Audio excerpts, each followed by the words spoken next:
Tawar-menawar di bawah bayangan. Senja meneteskan cahaya keemasan di sebuah kafe tersembunyi di kawasan Kemang.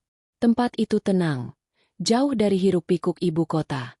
Di sudut ruangan yang menghadap jendela besar, Kela duduk dengan tangan mengepal di bawah meja. Ia menunggu. Ia tahu pertemuan ini adalah pertaruhan besar. Tapi ada kalimat Reno yang terus mengganggunya. Aku tahu siapa yang mengincar kalian. Lalu Reno datang. Dengan kemeja abu-abu dan jaket kulit hitam, mantan kekasih itu berjalan santai seolah tak ada beban. Senyumnya masih sama, sedikit angkuh, sedikit menggoda. "Ki," sapanya. "Lama gak lihat kamu dari dekat. Kamu makin kuat ya sekarang." Kela mengangkat alis. Langsung ke inti. "Kamu bilang tahu siapa yang ingin menghancurkan Arga." "Siapa?" Reno duduk, menyilangkan kaki. "Tenang dulu.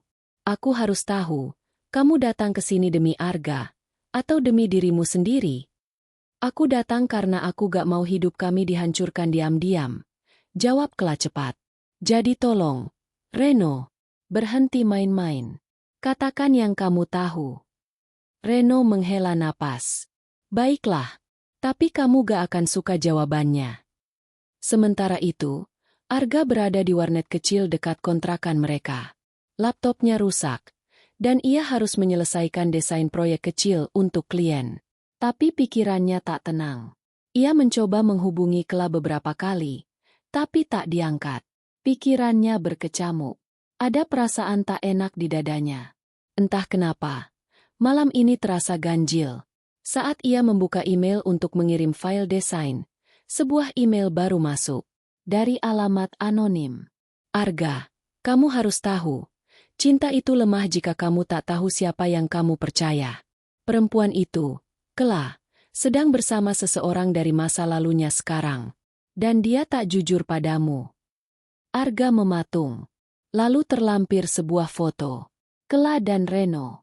Di kafe. Duduk berdua. Jantungnya seakan berhenti berdetak.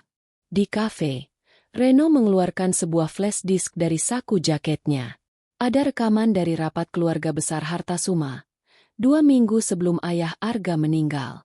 Dalam rekaman ini, ada rencana untuk menjatuhkan Arga secara perlahan setelah dia memutuskan keluar dari perusahaan. Bahkan ada nama putri di dalamnya. Kela terdiam. Matanya membesar. "Kamu punya buktinya?" Reno mengangguk.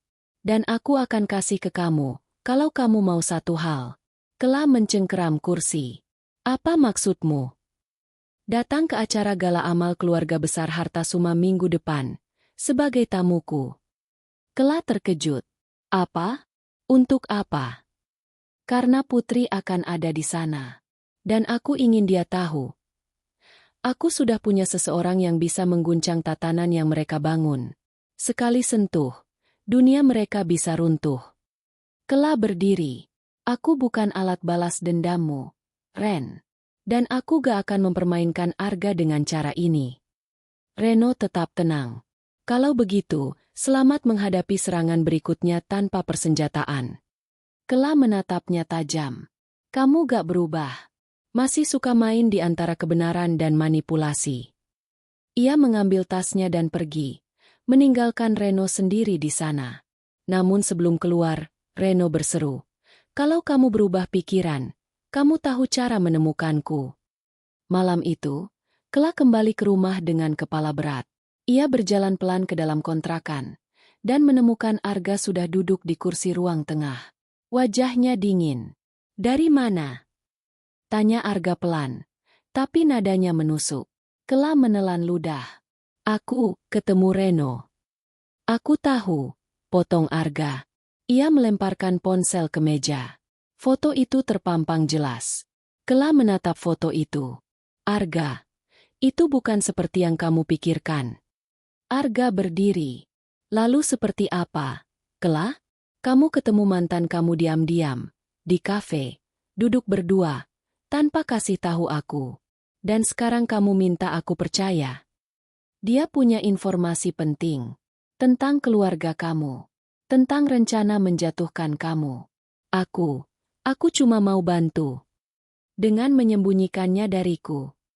Karena aku tahu kamu gak akan izinkan. Tapi aku butuh tahu siapa musuh kita. Arga. Aku gak mau kamu diserang dari belakang lagi. Arga terdiam.